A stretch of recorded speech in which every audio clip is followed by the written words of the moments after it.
इस प्रकार से सूत जी महाराज सनकादि ऋषि ज्ञान और वैराग्य को तरुण करके जमान करते हुए तो सभी 88,000 ऋषि वृंद पूछते हैं कि महाराज इस कथा को कौन कौन सुन सकता है, कौन कौन इस कथा के अधिकारी है। तो संपूर्ण जगत चराचर जीव जगत सुनने का अधिकारी है। इसको पापी से पापी, अधम से अधम, पाखंडी से, जो पाप का खंड ही है करे वही तो पाखंडी। तो पाखंडी भी सुन करके इस भवाटवी में डूबने से बच जाता है। अधर्मी जो धर्म का आचरण न करे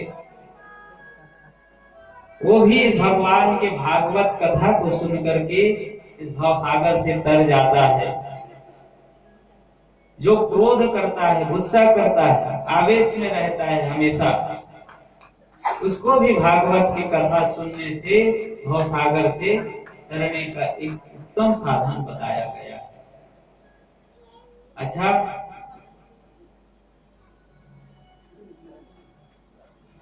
जो पापी है, जो दुराचारी है, अत्याचारी है, जो पाप का खंड पाखंडी है, वो तो तर जाता है।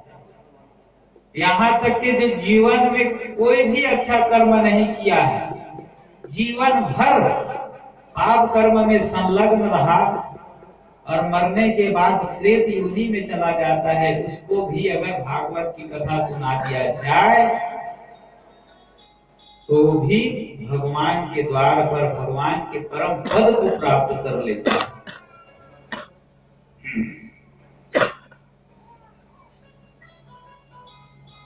भगवान के परम पद को प्राप्त कर लेता है। कौन महाराज? जो जीवन भर पाप किया और पाप करने के बाद उसको मुक्ति नहीं मिलता, प्रेत योनि में भटक रहा है, उस प्रेत आत्मा को भी अगर भागवत की कथा सुना दिया जाए तो भगवान के शरण में चला जाता है और मोक्ष को प्राप्त करता है। ऐसा है भागवत कथा। अच्छा, किसने किया था महाराज? तो आगे कथा कहता है कि एक तुंगभद्रा नाम की नदी, जो द्रविड़ देश में दक्षिण भारत में तुंगभद्रा नाम की नदी, जहां एक ब्राह्मण देवता रहता था। कौन सा ब्राह्मण देवता? आत्मदेव शास्त्री, जो शास्त्र का अध्ययन किया था, आत्मदेव शास्त्री।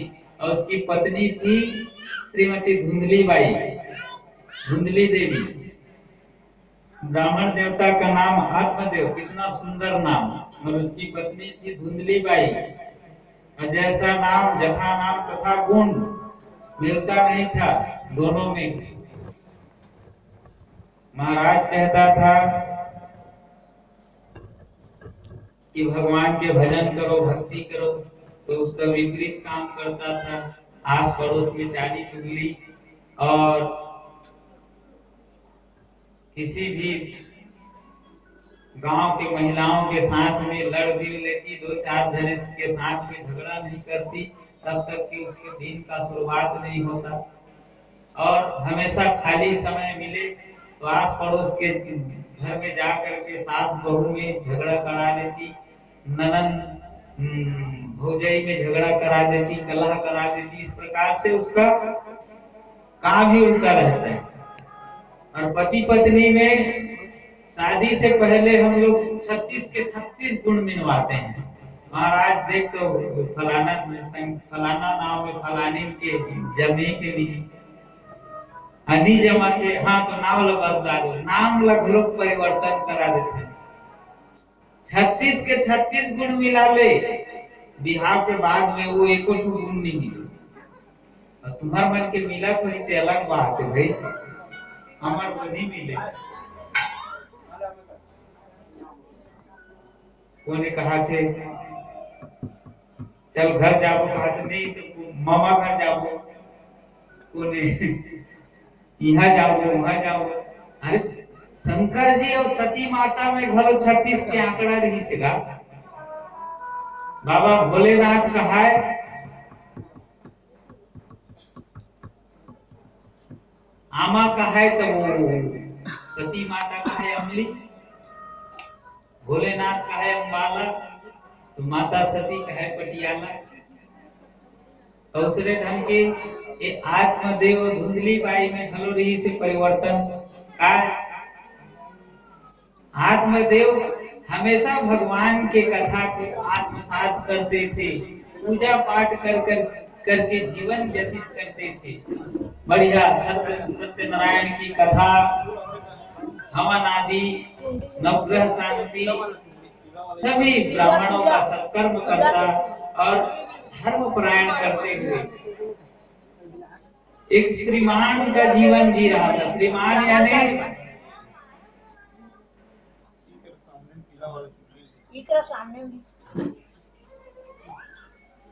श्री मने लक्ष्मी, मान मने उकर अधिकारी। तो वो महाराज भलो लक्ष्मी के अधिकारी नहीं थे, धन वैभव से परिपूर्ण रही से आत्मदेव ब्राह्मण। ये आत्मदेव ब्राह्मण को दूसरा नहीं हुए ना, हमीच मन हरम आप सब बैठे हो ही मन हमार से संबंधित ये सबो। आत्मदेव कौन है? हृदय में बैठे आत्मदेवता बैठे, आत्मा में देवता बैठे वही तो आत्मदेव है। और धुंधली बाई कौन है? हमारे मन में बसे जो विकार है वही धुंधली बाई है। मैं कहने वाला भागवत के हर कथा हमारे शरीर से जुड़े हुए हैं, हमारे तन और मन से हमारे जीवन से जुड़े हुए कथा है। धुंधली बाई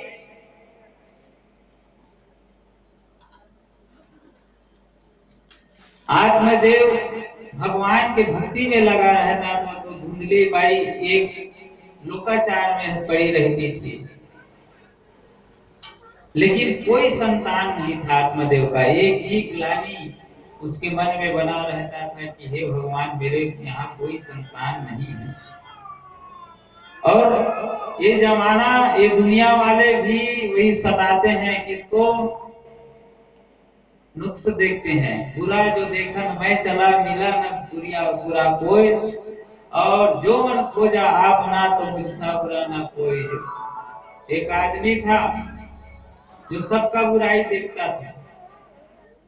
अरे इसको बैठना नहीं आता, इसको बोलना नहीं आता, अरे तुमको बातचीत करना नहीं आता, कहाँ कैसे बैठना चाहिए, तो सबके बारे में।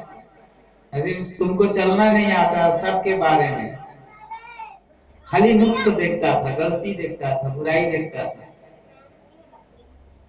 एक बार एक महात्मा बोले, महाराज मुझको भगवान ने एक दिव्य शक्ति दिया है क्या, कि मैं किसी भी आदमी के बुराई तुरंत पकड़ लेता हूँ। हाँ, कौन व्यक्ति कैसा है इधर से पार होगा मैं बता दूंगा उस व्यक्ति का स्वभाव कैसा है। उस संत ने कहा, बाबू भगवान ने बहुत बढ़िया शक्ति दिया है। हाँ महाराज, ये आंख नहीं है, ये क्या है? एक्सरे मशीन है, एक्सरे मशीन। मैं दूसरे का अवगुण बता देता हूँ, गलती बता देता हूँ। उस संत ने कहा, इस एक्सरे से तुम दूसरे को देख सकते हो, दूसरे का एक्सरे कर सकते हो। इसी एक्सरे से अपने आप का तो एक बार एक्सरे करके देखो, इस मशीन से तुम्हें पता चल जाएगा।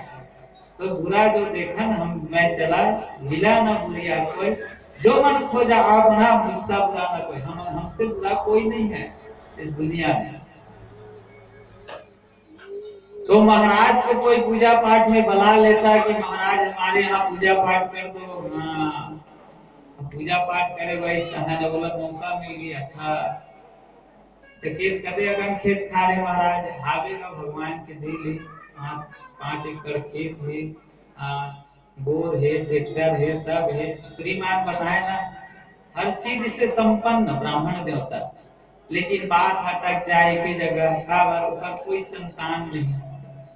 बड़ा ढंग के महाराज अब बिना लोग लेकर के घर सुनना है, बेकार है, जिंदगी बेकार है। अच्छा तो कोई का दुनिया खराब है, ये तो कहीं पुत्र का मिष्टी यज्ञ भी करा तुम।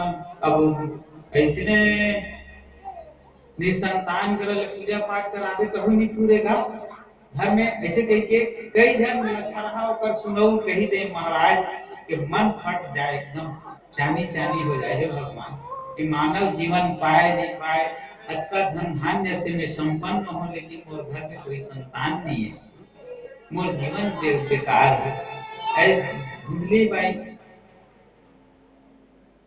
कई जन बताए ना, पति पत्नी में पत्नी चरण भगवान के चरणामृत लेके आशा रखते, तो कर पति है नाथल दाई दहा उस चरणामृत लेके आशा रखते, तो 36 के आंकड़ा रखते। तो धुंधली बाई भगवान की पूजा पाठ कर कहे तो